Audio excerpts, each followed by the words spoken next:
Oke, kita melihat imamat dari mulainya. Kita melihat seperti yang saya katakan, ternyata Tuhan itu sangat menuntut dalam segala hal ya. Dan kalau kita lihat imamat juga satu hal yang menarik.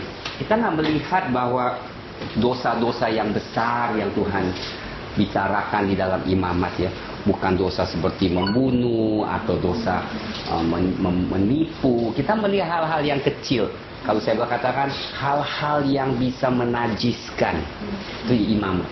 Nah bedanya dengan dosa yang kita sebut seperti dalam 10 perintah ya, membunuh, menipu. Kita melihat nggak begitu di imamat. Jadi inilah yang membedakan imamat, yaitu ini adalah kitab kekudusan. Apa sih bedanya kekudusan sama kebenaran, saudara? Beda kekudusan dan kebenaran adalah ini. Kebenaran adalah sesuatu ya nggak banyak tuntut kita, ya betul istilahnya kita Tuhan sudah kerjakan sesuatu, kita dibenarkan ya di dalam Kristus kita dibenarkan. Kekudusan adalah sesuatu yang menuntut lebih dari hanya hidup di dalam kebenaran, tapi lebih memisahkan diri lagi untuk Tuhan. Nah, apa yang seperti yang saya mau katakan seperti di 1 Korintus 6 ayat 12. Ini yang saya mau katakan tentang imamat secara kesimpulannya. Dikatakan Rasul Paulus katakan ayat 12, segala sesuatu halal bagiku, tetapi tidak semuanya berguna. Segala sesuatu halal bagiku, tetapi aku tidak mau dikuasai oleh apapun juga. Dan di ayat 10 pasal 10 ayat 23 ya kita lihat lagi sesuatu hal yang sama yang Rasul Paulus tekankan, saudara. Nah, saya mau saudara tuh ngerti apa sih kira-kira tuh kekudusan, apa bedanya dengan kebenaran.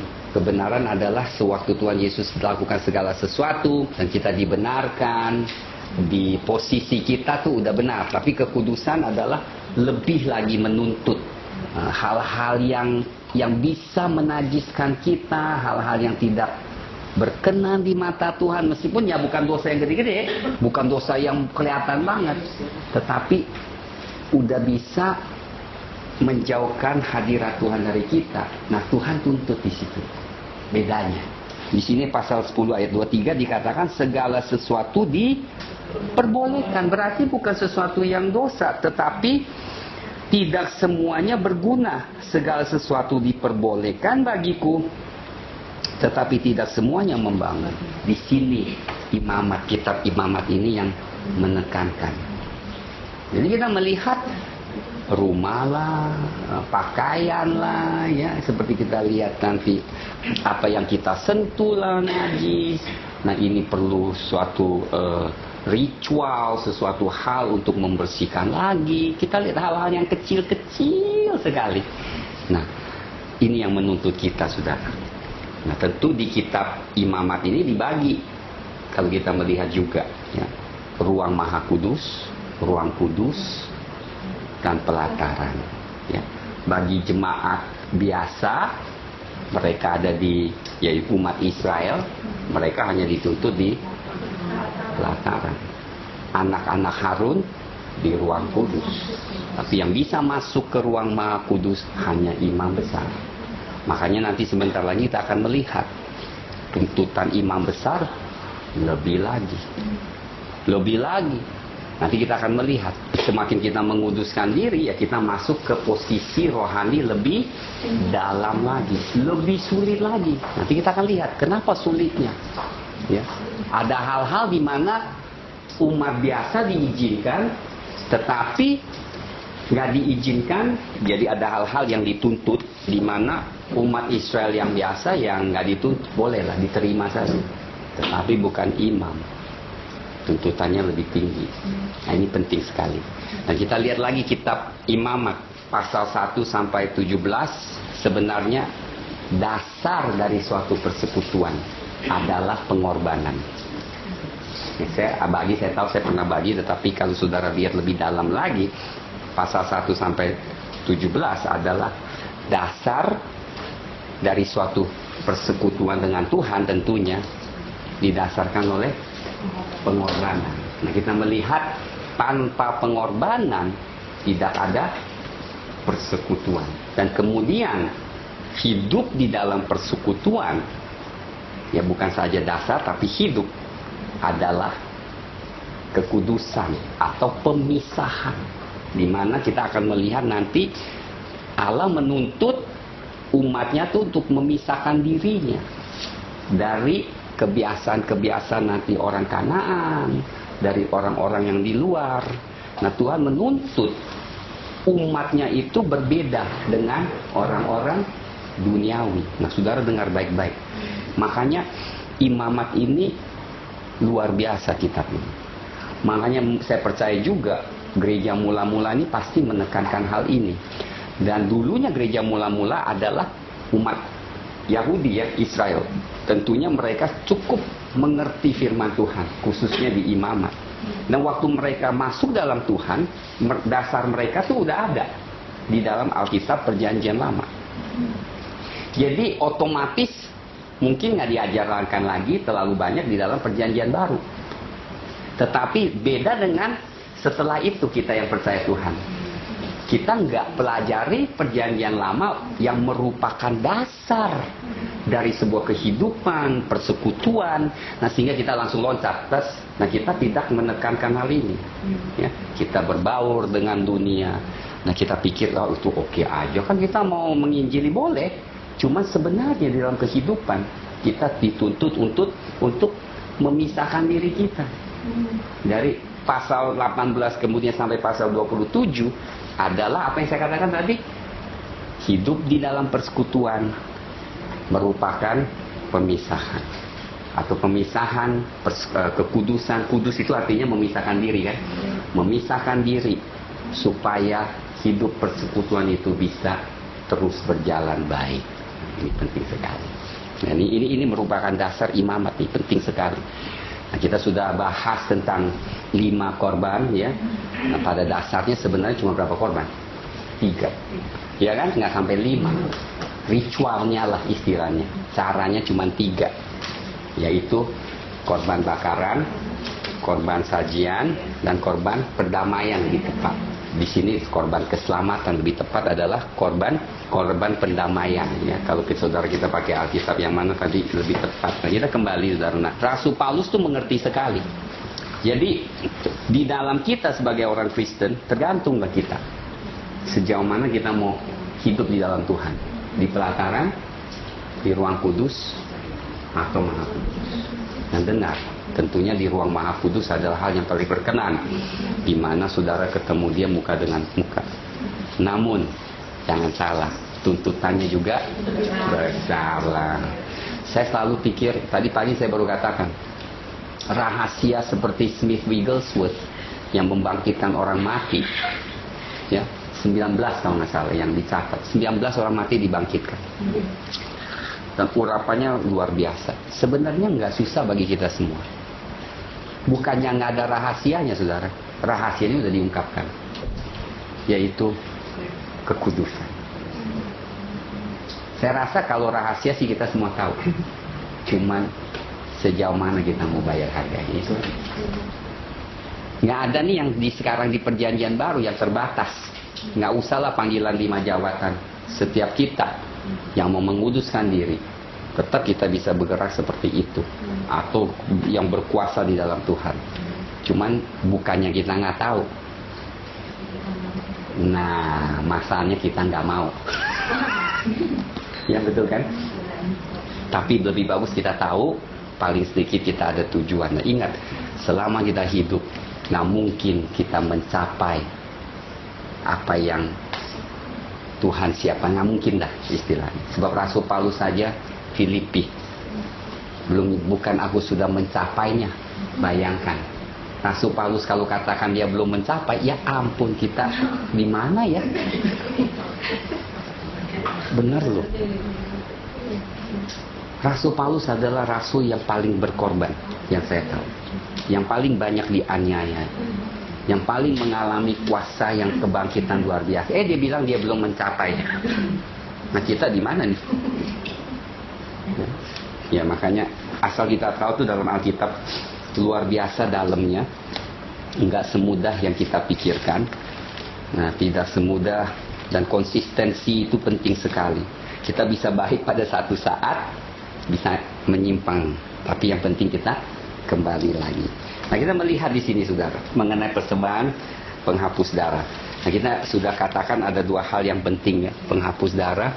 5:14 di sini tulis satu hal yang penting saudara, yang hanya diterima di dalam pengorbanan terima salah adalah domba jantan yang sempurna. Ram ya, bahasa Inggrisnya ram without blemish. Kedua, yang memisahkan pengorbanan menghapus salah adalah restitusi. Kita pernah sampaikan, restitusi artinya kita harus bayar.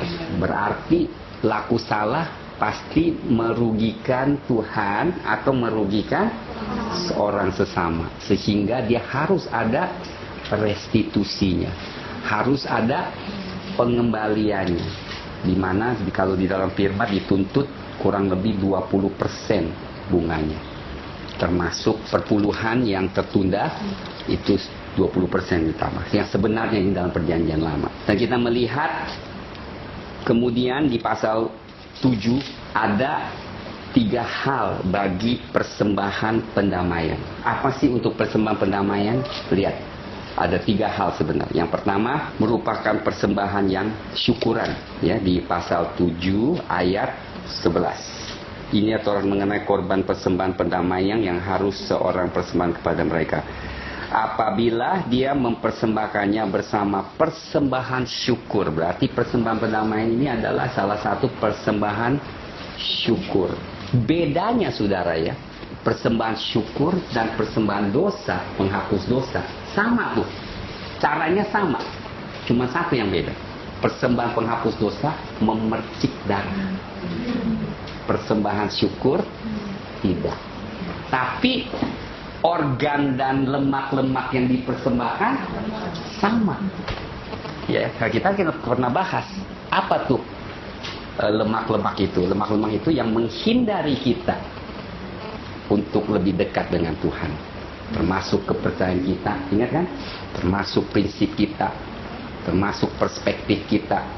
Itu semuanya berarti Tuhan mau kita tuh menaruh dia nomor 1, prioritaskan dia nomor 1. Nah, makanya tidak ada damai saudara kalau prioritas kita tidak sesuai, tidak menaruhkan Tuhan yang terutama. Kita akan melihat selalu damai itu tidak akan sempurna dalam hidup kita. Tuhan menghendaki kita dalam segala sesuatu mengutamakan Tuhan. Ini jelas sekali, luar biasa ada firman Tuhan. Makanya apa yang dipersembahkan ternyata ada pewahyuan yang dalam. Dan kemudian yang pertama itu syukur ya. Kedua ayat 16 pasal 7 ayat 16. Apabila korban persembahannya adalah persembahan nasar atau sukarela. Sukarela itu berarti selain bersyukur kita mau persembahkan sesuatu, ada hal sesuatu yang inginlah kita mau beri kepada Tuhan, merupakan persembahan yang sukarela. Atau nasar berarti aku bernasar sesuatu, berikan persembahan ini untuk menyatakan. Bernasar tentunya kembali lagi, bernasar itu berarti memberikan keseluruhan kepada Tuhan kan. Dalam sesuatu aku mau berikan kepada Tuhan, prioritaskan Tuhan. Makanya diharuskan mempersembahkan persembahan perdamaian. Nah, kemudian kita masuk satu hal yang luar biasa penting. Setelah itu kita melihat di pasal 8 Harun dan anak-anaknya dikuduskan. Tapi sebelum itu saya mau sampaikan satu hal yang saya lupa. Kita mundur lagi 2 langkah. Kita baca ayat 28 pasal 7, bagian para imam. Jadi persembahan ini kita melihat khususnya persembahan pendamaian dan sajian, ternyata ada bagian di mana memang berikan makanan bagi Harun dan anak-anaknya. Jadi persembahan kepada Tuhan, Tuhan berikan bagian dari binatang itu untuk diberikan kepada Harun serta anak-anaknya untuk menikmati makanan. Ya, 2 hal yang diberikan kepada mereka. Apa? Paha dan dada. Paha dan dada ini dikatakan persembahan ayunan atau persembahan kunjukan. Kalau bahasa Inggrisnya wave offering and the heave offering. Nah, lucunya saudara lihat ya, semua saudara perhatikan. Waktu diberikan dada, saudara, sebelum dada itu diberikan, dia harus ayunkan dulu. Persembahan heave offering, lihat. Heave berarti dari paha, begini. Jadi apa? Salib. Satu di ayunan kiri kanan, satu dari bawah ke atas. Jadi bentuk salib. Dahsyat ya. Wave offering dan heave offering. Nah, sayangnya bahasa Alkitab bahasa Indonesia nggak tulis. Di Alkitab ini masih tulis yang dikatakan heave, persembahan hunjukan, heave offering. Ya, karena mungkin nggak ngerti. Ayunan tidak tahu. Kita ayun ke kiri kanan. Hunjukan dari bawah ke atas. Bawah ke atas. Jadi bentuk salib. Jadi ingat sekali saudara, kalau kita melihat bayangan-bayangan, memang perjanjian lama ini adalah bayangan-bayangan dari perjanjian baru. Jadi perjanjian baru sebelum dinyatakan, kalau kita pelajari firman melalui pewahyuannya, kita melihat semua tentang Kristus, salib dan sebagainya itu ada di perjanjian lama. Luar biasa pewahyuannya. Nah, makanya kalau kita bisa mengerti dan Tuhan mewahyukan, perjanjian lama itu menarik sekali, dan perjanjian lama itu merupakan dasar yang penting bagi iman kita. Lebih kita mengerti perjanjian lama, sebenarnya lebih menolong kita mengerti perjanjian baru, maknanya dan dalam dan pewahyuan dan hikmat yang Tuhan telah berikan kepada kita. Dahsyat sekali. Nah, ini penting. What you call the wave offering sama heave offering. Baru kita masuk penabisan para imam. Kita baca pasal 8. Kita melihat imamat ini. Lihat ya, setelah Tuhan lakukan mukjizat besar di Mesir, ya, kemudian mereka, umat Israel dipimpin keluar dari Mesir dan masuk ke padang gurun. Yang pertama, Tuhan perintahkan mereka di Keluaran untuk membangun rumah Tuhan, tabernakel. Kita sudah lihat semua menunjuk Yesus. Ya, dari 6 perabot itu semua menunjukkan Tuhan Yesus Kristus. Dan dari kemah Tuhan itu kemudian Tuhan memberikan lagi instruksi persekutuan dengan Dia. Itu ada di imamat. Kemudian nanti kalau kita pelajari bilangan, kita melihat lagi secara keseluruhan Tuhan bagaimana menggerakkan umatnya. Cara-caranya, break camp, maju dan sebagainya. Pokoknya semuanya sudah diberikan kepada Tuhan. Tapi kita melihat, nanti kita akan ke sana. Sebelumnya kita lihat di sini. Nah, imam ini tentunya Tuhan siapkan seseorang imam untuk melakukan pelayanan kepada Tuhan kan, supaya umat Israel itu bisa ada persekutuan dengan Tuhan, mulai pengorbanan dan sebagainya. Dan yang pertama Tuhan pilih imam besar. Nah, kita melihat imam besar tentunya Harun yang sudah dipilih dan anak-anak Harun yang menolong, karena pekerjaan Tuhan itu besar dan mereka dikatakan tidak ada diberikan tanah perjanjian, ya, tetapi mereka diberikan persepuluhan, persembahan makanan yang terbaik, mereka menikmati. Tetapi tetap tuntutannya besar. Kita melihat imam-imam atau imam besar dan imam nggak boleh sembarang keluar dari kemah tiap hari di rumah Tuhan. Ya, berarti bukan satu hal yang gampang juga ya. Nah, itu satu hal. Oke, kita lihat saudara, ada satu hal yang menarik yang saya mau singkapkan di sini. Penabisan para imam. Lihat ayat 1.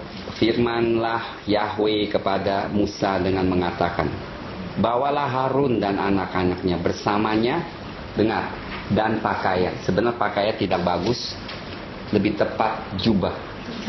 Dan jubahnya minyak urapan, seekor lembu jantan muda persembahan menghapus dosa, 2 ekor domba jantan, dan sekeranjang roti tidak beragi. Lalu kumpulkanlah seluruh umat ke pintu kemah pertemuan. Musa melakukan seperti yang telah Tuhan perintahkan kepadanya, dan dikumpulkanlah umat itu di depan pintu kemah pertemuan. Dan berkatalah Musa kepada jemaat, inilah firman yang telah Tuhan perintahkan untuk dilakukan. Kita langsung ke ayat 19. Dan Musa mengambil minyak urapan, lalu mengurapi tabernakel itu, yaitu rumah Tuhan dan semua yang ada di dalamnya, dan menguduskannya. Dan dia memercikkan minyak itu di atas mezbah 7 kali dan mengurapi mezbah itu dan segala peralatannya dan bejana, pembasuhan serta dasarnya untuk menguduskan. Dan dia menuangkan minyak urapan itu ke atas kepala Harun dan mengurapinya untuk menguduskannya. Saudara akan perhatikan kalau saudara baca pasal 8, Harun diurapi sebelum pengorbanan binatang. Betul nggak? Tetapi anak-anak Harun diurapi setelah pengorbanan persembahan dilakukan. Apa bedanya? Dengar, Harun diurapi sebelum pengorbanan. Ritual pengorbanan itu belum dilakukan, dia sudah diurapi. Sedangkan anak-anak Harun setelah pengorbanan. Harun adalah gambaran Yesus. Anak-anak Harun adalah murid-muridnya. Tuhan Yesus diurapi sebelum dia disalibkan. Ingat? Bahkan ada wanita yang mengurapi dia dengan minyak. Ingat kan? Yang mahal, yang Yudas katakan, aduh sayang tuh minyaknya, mendingan kasih orang miskin. Tapi sebenarnya jelas sekali. Makanya semua yang ada di tertulis merupakan suatu nubuatan profetik yang setelah itu dilakukan oleh di atas Tuhan Yesus sendiri. Dia diurapi dulu. Itu yang pertama. Dan 3 hal yang saudara harus perhatikan yang dipersembahkan. Yang pertama, persembahan penghapus dosa. Kedua, persembahan consecration, pemisahan atau pengudusan.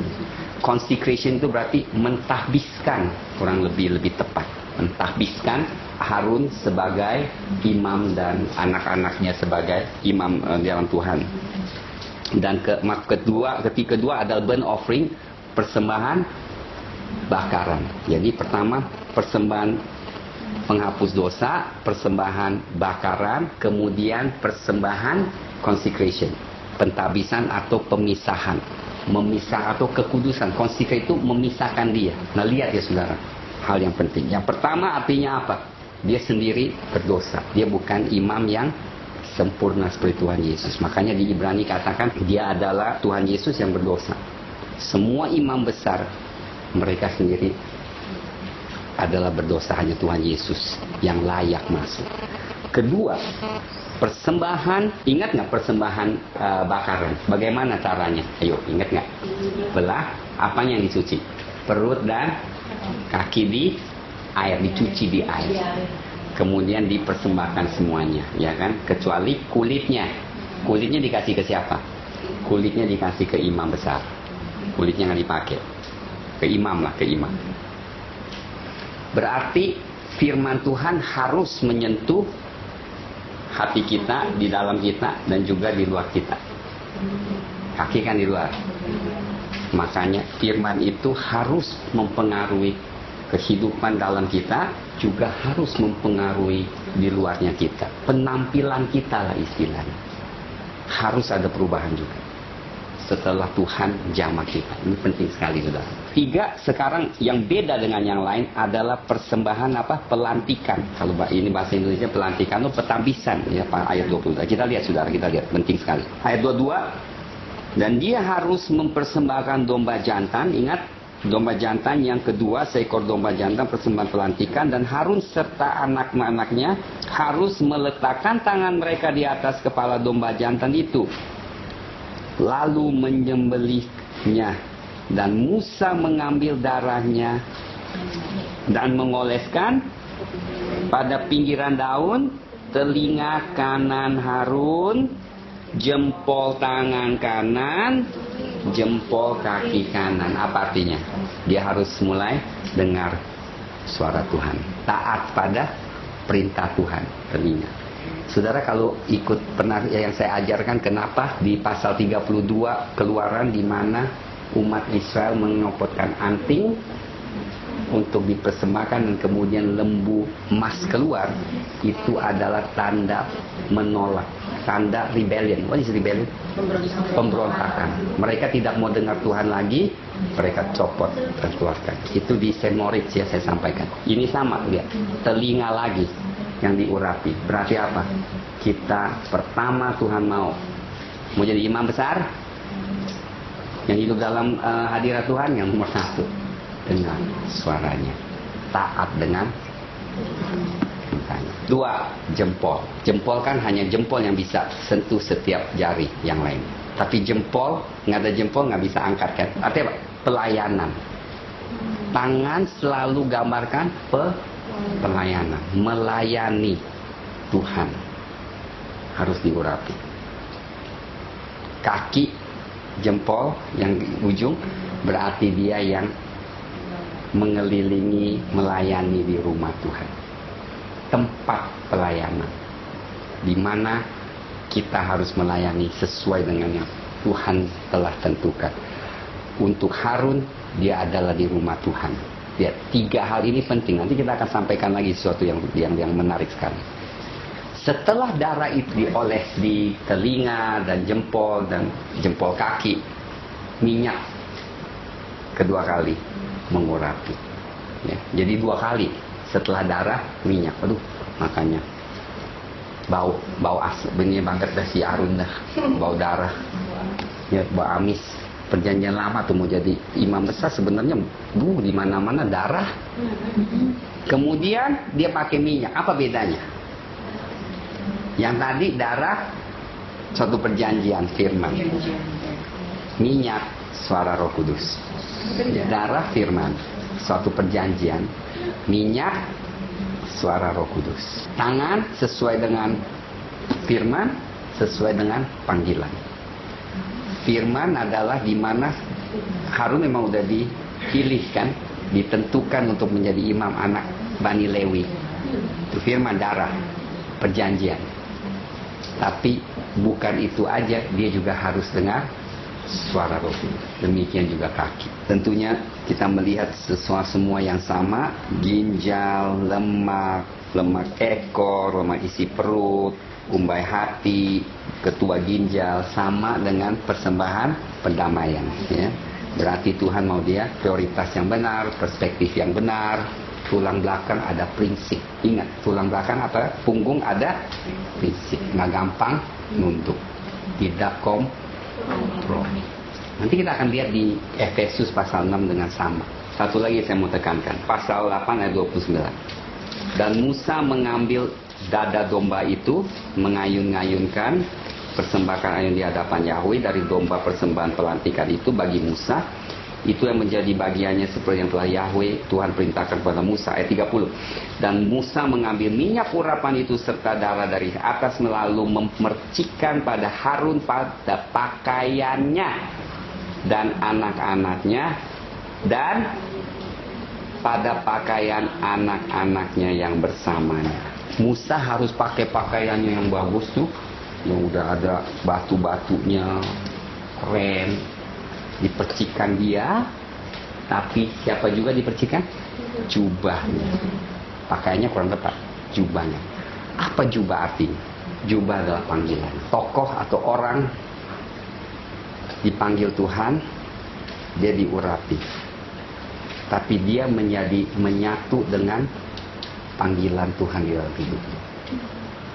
Office atau panggilan yang ada di dalam hidup kita, itu pun harus dicerminkan di dalam kehidupan kita. Jadi satu. Makanya kita harus hidup sesuai dengan panggilan yang Tuhan beri. Jangan ada panggilan tapi hidupnya tidak sesuai dengan panggilan. Satu kesaksian yang luar biasa. Seorang hamba Tuhan selalu mengabarkan Injil kepada seorang orang tua di satu tempat di Scotland kalau nggak salah. Saya mau sampaikan ini penting sekali juga. Tiap hari dia sharing firman Tuhan. Kemudian pada satu hari ini orang tua katakan, stop, kamu jangan share saya lagi tentang Tuhan. Kenapa? You kasih saya satu alasan. Kemudian kalau oke, saya tidak akan kabarkan firman lagi. Dengan oke, lihat dia bilang, begitu banyak hamba-hamba Tuhan. Mereka pakai jubah, mereka menipu, mereka hidup dengan sembarangan. Saya tidak hormat mereka, saya tidak percaya kepada mereka. Mereka pakai jubah, salib besar. Hamba Tuhan dikatakan, dia bilang, Pak, bagaimana pada suatu hari aku mencuri pakaianmu, pakai pakaianmu dan mencuri di bank. Dan kemudian orang pada tangkap. Katakan, Bapak yang mencuri. Dia bilang, oke, saya mengerti apa maksudnya. Dan kemudian dia berikan hidupnya kepada Tuhan. Dan dia katakan apa? Anak, engkau pakai jubahmu dengan baik. Berarti apa? Pakaian kita, tingkah laku kita, kehidupan kita harus sesuai dengan panggilan kita. Ini yang jarang dinyatakan saat ini di gereja. Harus sesuai dengan panggilan kita. Saudara, bukan itu saja, meskipun kita bukan hamba Tuhan, kita sebagai anak Tuhan, kita juga harus pakai jubah anak Tuhan yang baik, yang mencerminkan Kristus.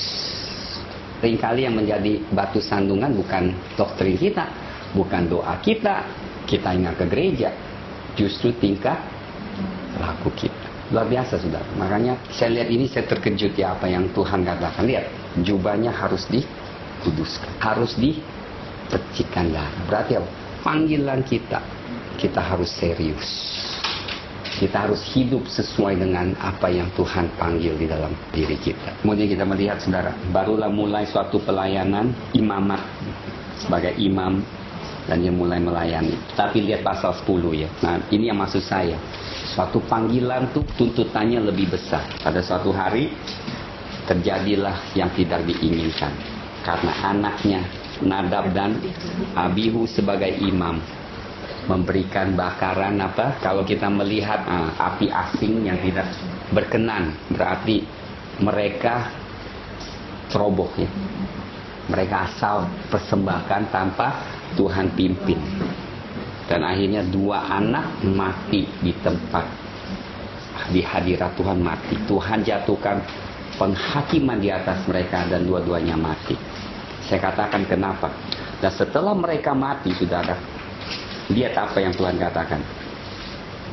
Jangan engkau nangis, jangan engkau meratapi.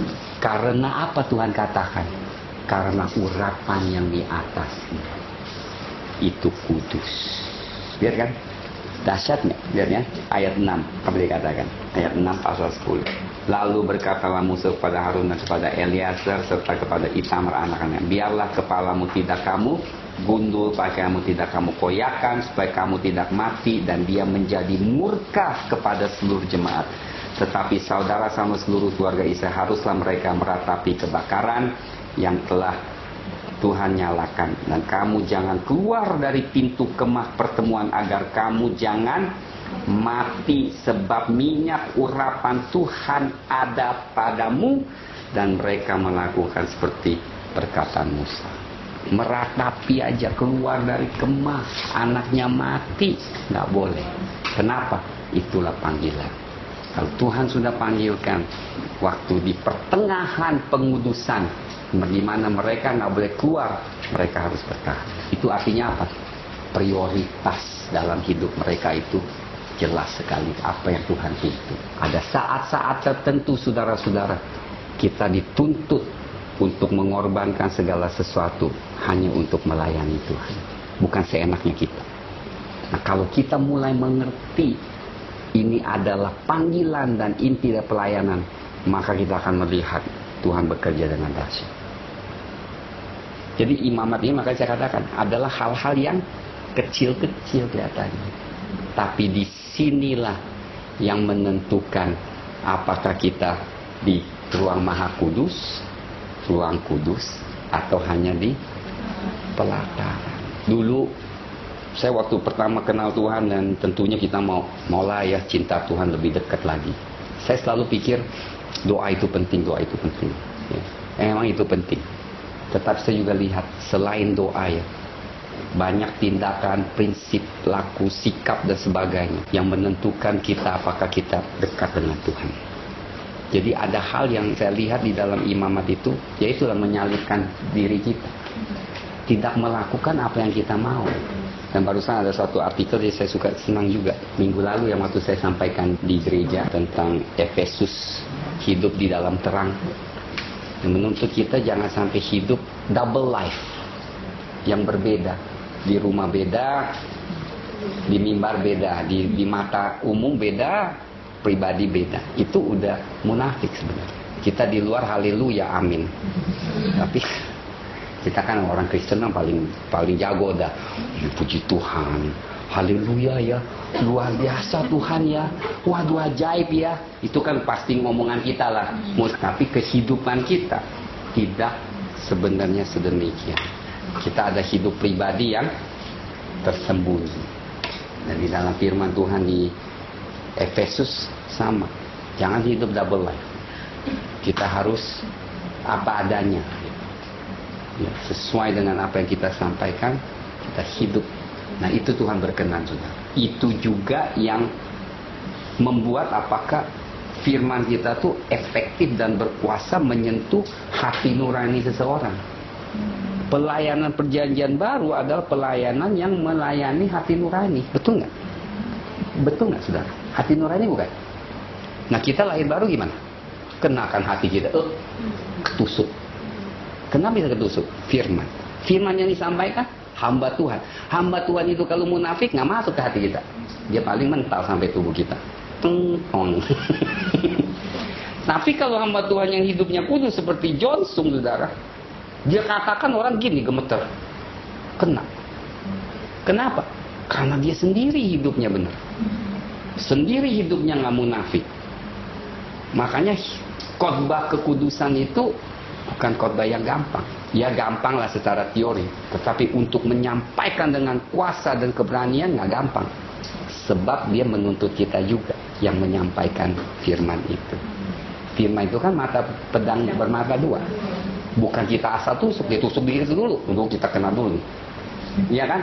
Baru udah ditusuk, udah amsyong, udah sakit, baru tuh tajam, iya kan? Kita tusuk, set. Tuhan bilang tusuk, nggak usah kenceng-kenceng, gini aja dijamah. Saking tajamnya samurai, digini juga udah masuk. Nah, betul nggak? Tapi kalau yang mandul, yang nggak tajam, betul nggak masuk. Mantul, nggak masuk. Nah, kita sebagai anak Tuhan hidup di dalam, nggak usahlah kita tahu banyak-banyak, tapi hidup di dalam hati nurani yang jernih, yang bersih, nggak usah banyak ngomong. Satu kata tembus. Masalah kita sekarang di gereja maupun di mana adalah munafikan. Kemunafikan ini berat sekali, udah berat dah. Cek kemana-mana tuh kemunafikannya berat. Makanya banyak tantangan juga di dalam pelayanan. Tetapi nggak apa-apa. Terus, karena kita tetap melayani hati nurani seseorang. Bukan ini loh. Kalau otak sampai masuk otak nggak ada perubahan hidup. Tapi kalau nurani masuk ke nurani, hati ke hati, orang itu berubah. Kita pun diberkati. Luar biasa ya. Nah, kemudian kita akan sampaikan di sini, menarik sekali, saudara, senang. Setelah pelayanan imam besar dan sebagainya, kita melihat betapa seriusnya suatu pelayanan dan panggilan, sampai anaknya sendiri mati, Harun pun nggak boleh lepaskan jubahnya, nggak boleh koyakan. Kalau orang Ibrani dulu kan kalau lagi sedih bajunya dikoyakkan, nggak boleh, kepala nggak boleh digundul, shave ya mereka. Itu cara mereka meratap. Tuhan bilang, you nggak boleh. Kenapa? Karena minyak urapan ada di atas. Berarti minyak urapan itu kudus, pengurapan itu kudus, harus dipelihara dengan baik. Hal kecil kan masa nangis aja nggak boleh. Berarti dia nggak boleh menangiskan penghakiman Tuhan yang sebenarnya anaknya salah. Harus terima. Susah nggak? Ya susah lah. Dan apa perintah Tuhan? Makanya setelah itu kita melihat ayat 9 itu apa dikatakan? Coba dibaca. Janganlah minum anggur atau minuman keras. Kayaknya nih Nadab dan Abihu, karena perintah itu langsung keluar kan. Kayaknya kemungkinan besar mereka tuh minum, udah minum sedikit mabok, kemudian persembahkan api asing yang tidak berkenan. Makanya jangan mabok, saudara. Sebelum doa jangan mabok. Nah, kita melihat kemudian di pasal 11 sampai 16 tuntutan bagi umatnya di dalam 6 hal. Apa ini 6 hal? Makanan yang tidak najis, berarti makanan yang kudus, yang bersih. Kemudian kita melihat sakit kusta, tubuh yang bersih, yang kudus. Makanan yang bersih, tubuh yang bersih, pakaian yang bersih di pasal 13 ayat 47 sampai 59. Pakaian bersih, rumah bersih, tidak ada kustanya, jamah yang bersih, nggak boleh sembarang jamah, bangkai nggak boleh dijamah dan sebagainya. Kemudian pasal 18, bangsa yang kudus. Setiap aspek kehidupan Tuhan tuntut di imamat. Pertama, makanan yang bersih. Kita tahu makanan ini bukan, ya tentunya kita tahu di perjanjian lama ada suatu tuntutan yang nggak boleh makan babi, nggak boleh makan ikan yang tidak ada sisik dan siripnya, nggak boleh makan darah dan sebagainya. Menunjukkan apa? Menunjukkan bagi kita aplikasinya. Apa yang kita lihat, apa yang kita memasuki di dalam tubuh kita, atau pikiran kita, kita harus waspada, hati-hati. Makanan itu adalah makanan rohani kita. Jangan sampai menajiskan kita. Apa yang kita nonton, apa yang kita baca, apa yang kita dengar, kita harus hati-hati. Jangan sampai sesuatu yang najis masuk dalam diri kita. Tuhan perhatikan. Jadi aplikasinya gitu sama. Nah, kenapa pertama ditentukan makanan? Sebab makanan menentukan kesehatan kita, ya kan? Yes, meskipun makanan yang ditulis di pasal 11 itu adalah satu petunjuk yang baik gitu istilahnya. Ya, kalau kita mengikuti makanan yang diperintahkan yang 11 ini yang kita lihat ya, termasuk kita nggak makan babi, itu sehat sebenarnya. Udang dan sebagainya. Tentunya bukannya sesuatu yang dituntut untuk kekudusan secara di dalam perjanjian baru, tetapi ya alangkah bagusnya. Makanan penting saudara. Tetapi yang lebih penting adalah makanan rohani. Pilihlah saudara. Pilih apa yang saudara terima. Penting di akhir zaman saudara. Akhir zaman saudara harus bisa membedakan. Nah, maksud dan tujuan dari pelajaran ini adalah saudara harus bisa membedakan. Begitu banyak gereja, begitu banyak pelajaran. Apa yang saudara harus terima? Apa yang harus saudara renungkan? Yang mana yang harus saudara tolak? Yang mana yang harus saudara terima? Ini bukan orang yang bisa ajarkan. Saya cuma bisa kasih tahu, hati-hati. Lihat Tuhan katakan buah dari suatu pelayanan. Ya. Lihat kehidupan seorang hamba Tuhan. Saya rasa itu penting. Dan renungkan yang benar. Ikuti yang benar. Jangan sampai keliru. Saya juga belajar sih. Kedua, apa yang dikatakan? Tubuh. Tubuh itu begitu pentingnya saudara. 3 hal yang menentukan apakah seseorang kena kusta. Kusta sebenarnya adalah tabiat dosa manusia yang hampir tidak mungkin bisa disembuhkan. Perjanjian lama. Meskipun sekarang hanya mengontrol saja. Kusta itu hanya bisa dikontrol. Sama sekali eradikasi nggak mungkin. You cannot eradicate kusta itu, betul kan? Dan yang mengerikan lucunya adalah kusta tuh memakan tapi nggak rasa sakit. Tiba-tiba hidung copot gitu aja, copot gitu. Tak telinga copot dan dia nggak rasa sakit. Nah, seperti kita dosa nggak rasa sakit, udah kebal gitu. Kalau bukan hati nuraninya yang disentuh, kita nggak rasa. 3 hal yang menentukan kusta. Lihat, dikatakan kalau saudara baca, kita tidak akan ayat per ayat ya, kayaknya lebih membosankan. Saya kasih konsepnya aja. 3 hal. Pertama, dia tandanya harus lebih dalam dari kulit ya, kalau saudara perhatikan di ayat. Oke, kita lihat sedikit. Pasal 13 ayat 2. Ketika pada kulit tubuh manusia terdapat bengkak atau bintil atau bercak terang, dan hal itu dapat menjadi tanda penyakit kusta pada kulit tubuhnya, maka dia harus dibawa kepada Imam Harun atau kepada salah seorang dari anak-anaknya para imam itu. Dan imam harus memeriksa tanda penyakit pada kulit tubuh itu. Ketika bulu pada tanda penyakit telah berubah putih dan rupa tanda penyakit itu lebih dalam daripada kulit tubuhnya, itu adalah tanda penyakit kusta. Pertama, dia harus lihat di kulit aja enggak, berarti kusta lebih dalam dari kulit. Kusta adalah genetik, adalah tabiat yang diturunkan oleh Adam dan Hawa. Ada di dalam setiap kita, saudara. Jangan saudara sekali-kali percaya setelah kita diampuni Tuhan, udah kita sama sekali nggak ada masalah kusta. Sorry. Tabiat ini harus selalu dikontrol. Nah, dikontrol dia muncul lagi. Kusta kan jelek sekali kan. Kita nggak kuasai dia keluar deh, hidung kita copot. Kedua, lihat, dia menyebar.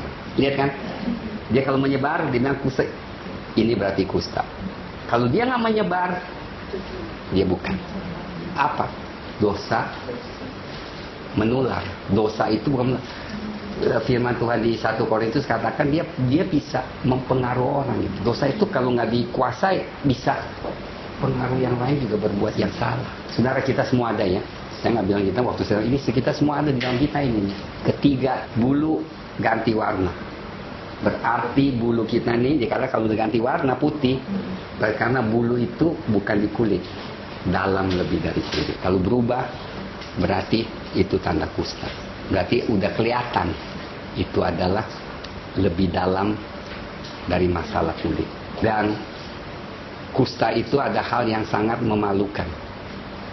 Kalau imam bersaudara katakan dia kusta, dia harus katakan dia najis. Ampun nggak?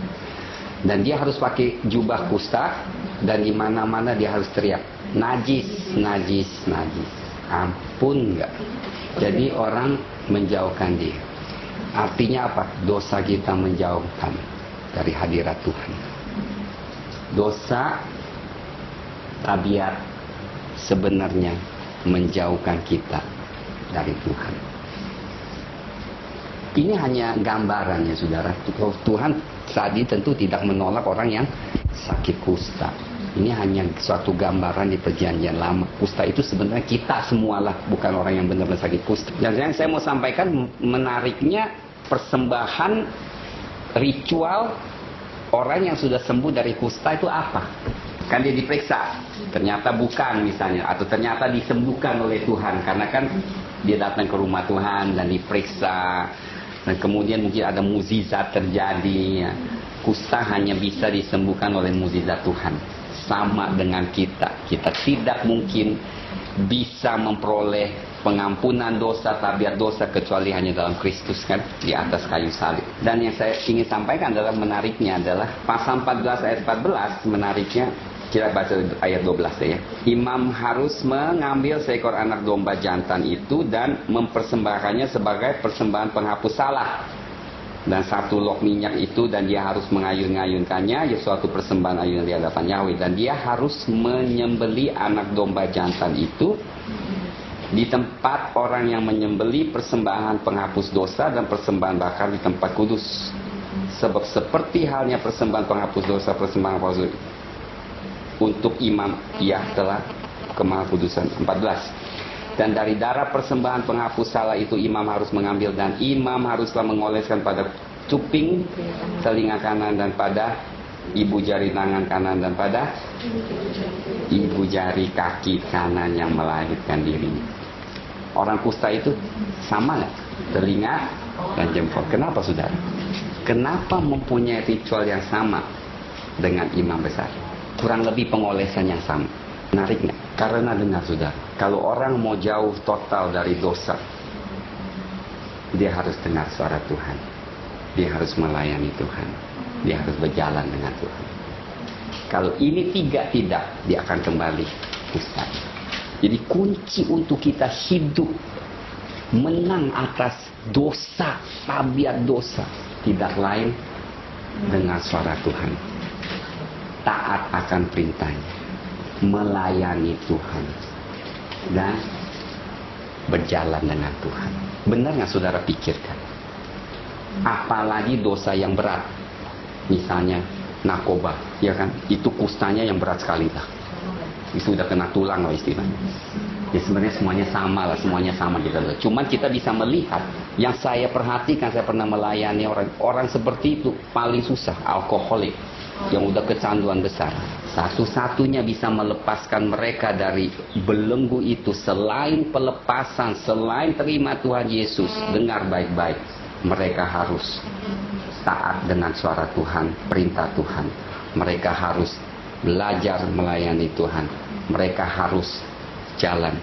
Istilah ya saudara lihat, kebanyakan kasus dari mereka pada akhirnya mereka jadi hamba Tuhan. Jadi harus ekstrim begitu, tobat langsung ekstrim masuk. Atau di dosanya lebih ekstrim lagi. Betul, gitu. Lucu ya. Luar biasa enggak? Coba deh setengah-setengah seperti kita, nggak mungkin ketarik lagi. Harus total. Mereka total full ke Tuhan banget. Sebenarnya semuanya sih begitu seharusnya. Cuman kita bisa lihat dengan contoh yang ekstrim sekali. Sebenarnya itu keadaan dia sama sih keadaan kita. Cuman kita ya kelihatannya ya nggak terlalu jelek lah dosa kita. Sebenarnya sama juga jeleknya. Ngerti nggak? Sama, cuman kita kelihatan, wah kan nggak sampai narkoba, tapi ada aja yang tetap jelek gitu. Nah kalau kita mau keluar dari jelek itu dosa, cuman itu nggak ada jalan lain loh saudara. Dengar, melayani, jalan. Jangan ke tempat yang tidak harus kamu pergi. Soalnya kanan selalu yang mengatakan kanan itu adalah kuasa tangan Tuhan. Tangan kanan. Tuhan Yesus ada di duduk tangan kanannya. Jadi berarti kita harus serius dengan kuasa suara Tuhan. Tangan kanan. Tuhan itu berarti tangan kanan, dia itu berarti kuasa, otoritas. Mancing ikan aja Tuhan suruh letakkan jala di sebelah kanan, nggak di sebelah kiri. Kusta adalah orang gambar tabiat, bukan dosa, tapi sesuatu yang selalu ada di dalam tabiat kita. Satu-satunya bisa mengatasi yang saya lihat di mana-mana, semua kita hanya maju, nggak bisa mundur. Bahkan nggak bisa dia nggak apa-apa, gue di sini aja, nggak bisa. Nggak ada loh kayak gitu loh. Nggak, gue aman-aman aja deh di sini. Nggak maju, nggak mundur, pasti mundur. Kalau nggak maju, mundur. Nggak ada. Hah? Apalagi tahan, lebih capek kan. Coba kita berenang melawan arus. Kalau nggak maju, ke bawah. Yang mana mau? Maju harus satu, ada ketekatan. Harus katakan Tuhan aku mau. Perlu doa puasa paling efektif. Saya selalu katakan doa puasa paling dahsyat. Soalnya kalau udah puasa mematikan daging. Mau ngoceh aja capek, bener kan? Nah orang yang suka ngoceh puasa lah. Kedagingan kita ini paling ini ya, sorry ya saudara. Yang mana saya lihat kedagingan itu selalu mau muncul. Kamu menunjukkan diri, suka emosi, suka merasa benar. Itu kita semua.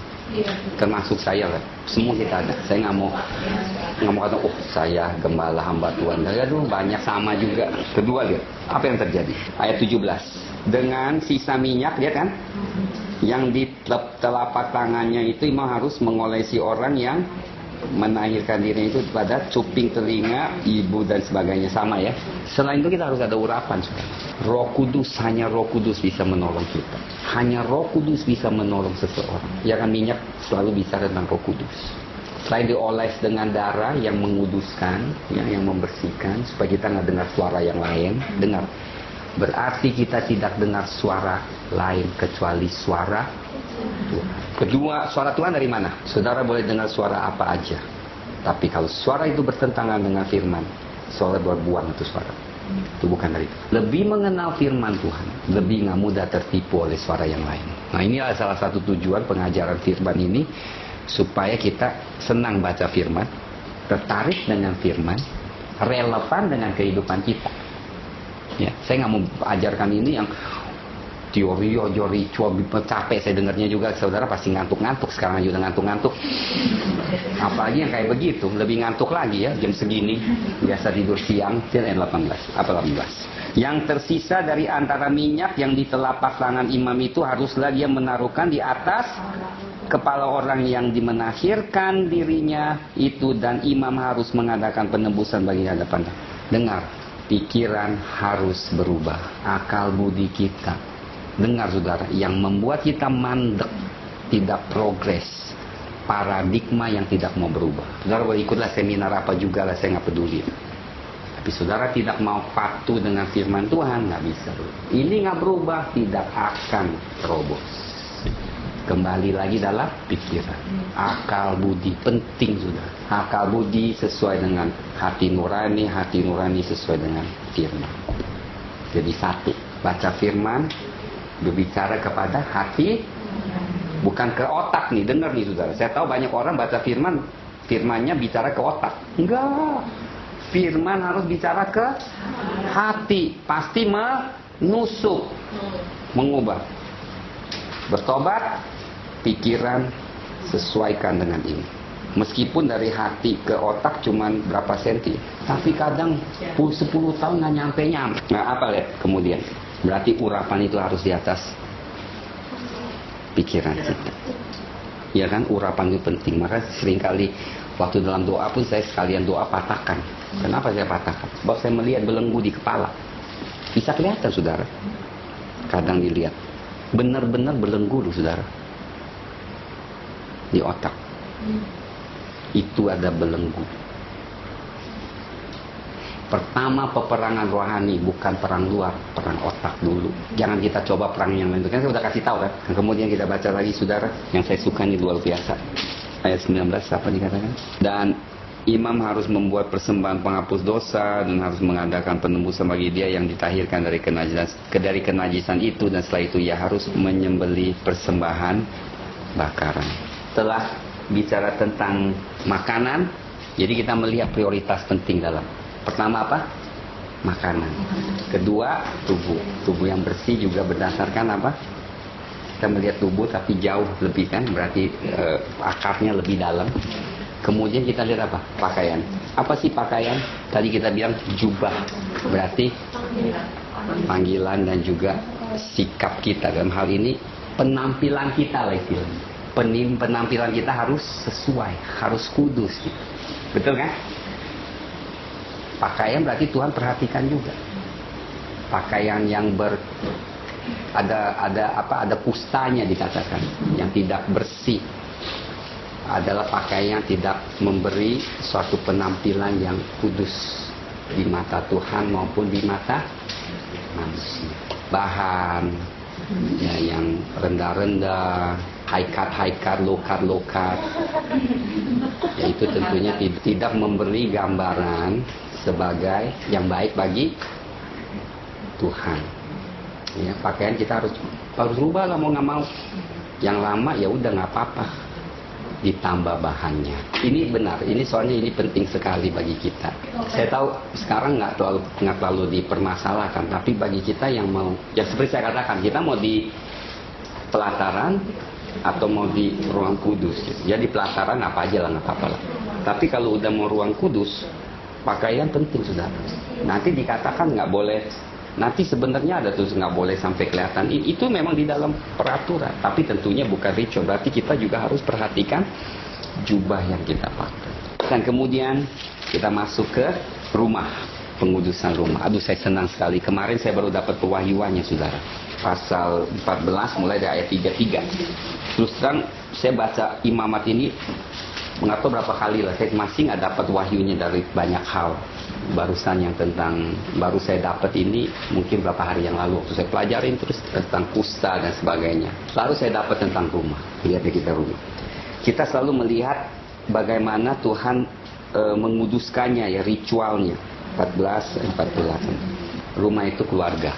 Jelas rumah itu family. Katakan 48, apabila imam sungguh-sungguh masuk dan memeriksa, dan sungguh tanda penyakit itu sebenarnya ya tanda kusta juga tidak menyebar di dalam rumah itu.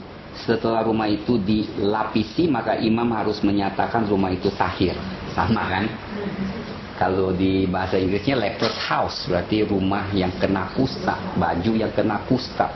Saya nggak tahu ternyata baju juga bisa kena kusta. Ya, jadi berarti ya tentu sesuatu yang najis. Ingat, kusta adalah sesuatu yang najis, bukan sesuatu dosa bener apa-apa. Najis yang nggak bersih, yang kurang kudus.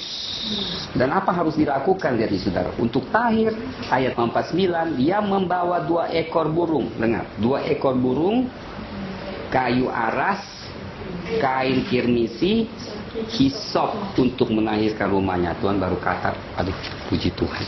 Jadi setiap itu ada lambangnya, saudara. Pertama, kita bahas jangan dari 2 ekor burung dulu. Kita lihat dari kayu aras. Kayu aras adalah bahan yang penting untuk rumah Tuhan. Apa yang maksudnya? Kenapa pakai kayu aras untuk mentahirkan? Berarti dia harus ada family altar. Altar keluarga. Di rumah itu harus ada persekutuan dalam Tuhan.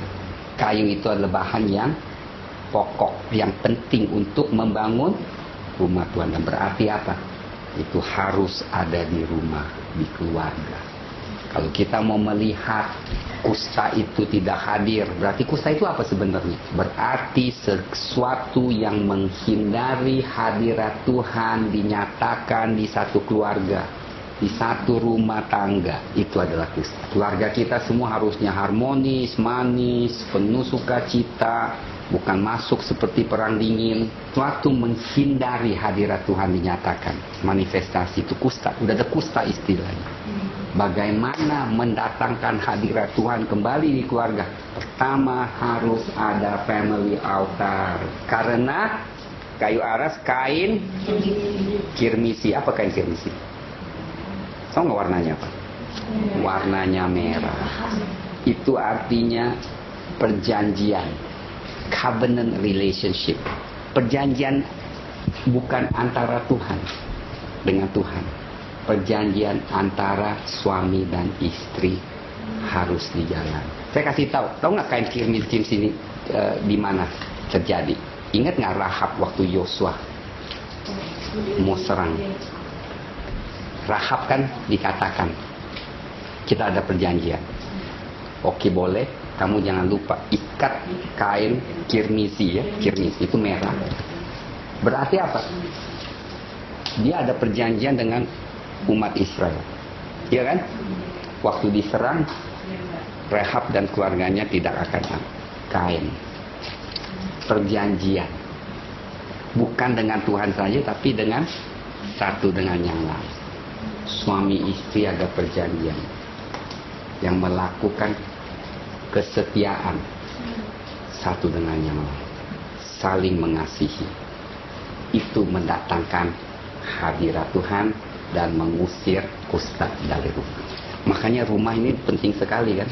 Lihat kan, Tuhan tuh maunya makanan bersih, tubuh bersih, pakaian bersih, rumah bersih. Ketiga, hisop. Apa artinya hisop? Spiritual cleansing, membersihkan secara rohani. Berarti hisop itu dipakai untuk mempercik. Berarti apa? Berarti kita harus senantiasa menjaga kekudusan. Kalau sampai enggak harus buru-buru apa yang masuk ke rumah lah istilahnya, harus hati-hati dicegah. Ada yang masuk dibersihkan, berarti suatu effort, suatu pekerjaan yang terus menerus membersihkan rumah itu. Tentu bukan barang-barang yang nggak baik, baca-bacaan yang nggak baik, majalah yang tidak baik, keluarkan bersih. Jangan ada yang porno di dalam, DVD yang nggak benar, buang, bakar. Kadang bisa masuk, kita nggak tahu beli nih. Ya, jangan disimpan, dibuang. Spiritual cleansing itu harus dilakukan setiap saat. Tepat burung, lihat burung 2 ekor, satu dimatikan, satu dilepaskan. Sebelum dimati yang hidup itu disiram air hidup, ya kan? Dicelup, disiramkan dengan air living water, air yang mengalir. Berarti rumah itu harus ada aliran air hidup firman Tuhan. Burung satu mati, satu hidup. Artinya apa mati? mati kedagingan, baru ada harmonis di keluarga. Semuanya ngotot dengan kedagingan, ya ribut lah. Betul nggak? Betul nggak? Luar biasa kan simbolnya. Satu burung mati, bukan satu orang mati, semuanya mati dalam kedagingan. Satu burung dilepaskan, berarti ada pelepasan Roh Kudus, berarti kuasa kebangkitan yang itu yang menguasai rumah itu, kasih, damai sejahtera sebagainya. Jadi satu burung mati itu penting. Itu menggambarkan Tuhan Yesus. Dengar, burung yang mati dan dilepaskan itu gambarkan Tuhan. Nggak mungkin burung mati dibangkitkan lagi kan, tapi lambangnya adalah burung yang sama, ya. Satu mati, Tuhan Yesus kan mati. Satu dilepaskan, Tuhan Yesus bangkit dan diangkat. Jadi kita melihat selalu ada tuh simbol seperti itu. Karena nggak mungkin manusia bisa gambarkan satu mati, satu hidup. Tapi Tuhan berusaha untuk menyatakan kepada umat Israel, nanti Mesias mati dan bangkit lagi. Nah, gambar pakai burung lah, kambing lah. Tapi sayang mereka nggak lihat Yesus di dalamnya. Makanya di dalam perjanjian lama ini semua lambang Yesus. Pelayanan Tuhan. Kita kan pelajari Kejadian kan, Allah Bapa, Anak, Roh Kudus ada digambar di dalam kehidupan Abraham, Ishak dan Yakub. Di sini juga kita lihat lagi. Nanti lihat deh di Keluaran. Nanti kita lihat di Bilangan. Kita lihat aspek-aspek yang beda dalam Tuhan Yesus. Dahsyat sekali. Maka saya senang belajar seperti ini. Nah, kalau dapat pewahyuan itu sangat senang sekali. Nah, apa yang kita jamah, suatu yang berarti jangan kita sentuh, jangan kita ada hubungan dengan hal-hal yang menajiskan. Salah satu ya karena tangan kita juga kita jamah kan udah dikuduskan jempol. Hubungan relasi antara dengan yang satu dengan yang lain penting. Jamah, horizontal relationship. Siapa kawan-kawan kita, siapa yang mempengaruhi kita. Ini penting, saudara. Makanya Tuhan tuh begitu perinci sekali. Makanya Tuhan tidak mau umat Israel ada hubungan dengan orang-orang Kanaan. Jangan sampai anakmu menikah mereka, itu jamahan. Jangan sampai ada hubungan. Jangan sampai kebiasaan mereka kau ikuti. Jangan kau melihat mereka cara sembah ilah mereka kau ikuti. Tuhan wanti-wanti pesan. Jangan cara orang yang tidak baik kita ikuti, sama. Ya. Yang tidak berkenan kepada Tuhan kita ikuti, pisah. Makanya kita mulai memisahkan diri kita. Dan akhirnya terakhir setelah rumah, bangsa. Ini mungkin saya tidak akan sampaikan karena ini masuk ritual Day of Atonement, artinya apa? Hari penembusan, di mana setahun sekali imam besar masuk untuk minta pengampunan dosa bagi dirinya dan bagi seluruh bangsa Israel. Berarti setiap tahun umat Israel seluruhnya mendapatkan penebusan dosa, menjadi bangsa yang kudus.